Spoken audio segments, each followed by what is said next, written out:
Okay mga idol, ito panoorin natin dito si Kuya mga idol. Meron siya ditong lumang barena mga idol. Abay sobrang dumi na, siguro lumang luma at stock ko.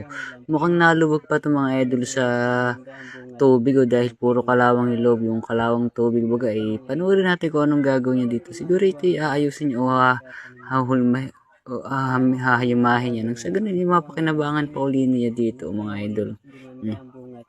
Kumbaga tinanggal niya yung mga laman loob ng barena mga idol. Okay, tapos tinanggal niya yung pinakang ano dito. Ito, siguro yung mga hindi talaga gagana dito sa grinder kanya itong tinanggal mga idol. Pati papalitan niya ng bago to. Abay ayos na ayos tong ano ni Kuya to mga idol. Talagang okay din talaga nang nakakapanood tayo ng mga gantong video mga idol. Para naman yung mga sira-sirang gamit sa atin pwede pa natin mapakinabangan o magamit pa natin sa ating mga gagawin. Siguro matrabaho lang gawin pero pag natapos naman natin sulit na sulit yung pinaghirapan natin dahil talagang yung mga lumang gamit natin mapapakinabangan pa uli natin, di ba ga ito yung ginagawa ni ko dito. Okay, tinanggal niya yung mga ilagyan niya ng gitli-gitli. Okay, hinati-hatian niya dito siya mga idol gitli-gitli. Pagkatapos ayun, tatanggalin niya yung nasa loob nito mga idol.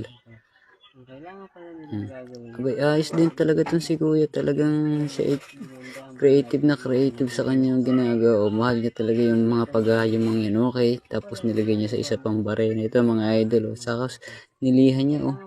Hindi niya na ito ginamitan ng W40. Lihan na lang ito mga idol ang ginamit niya dito. Nang sa ganun nga namin mabilis. Nilagay niya lang sa barena. Tapos liha din mga idol. Ayun. Bay.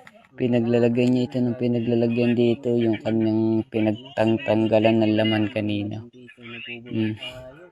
Siguro nilinisan niya yung loob nito mga idol. Okay.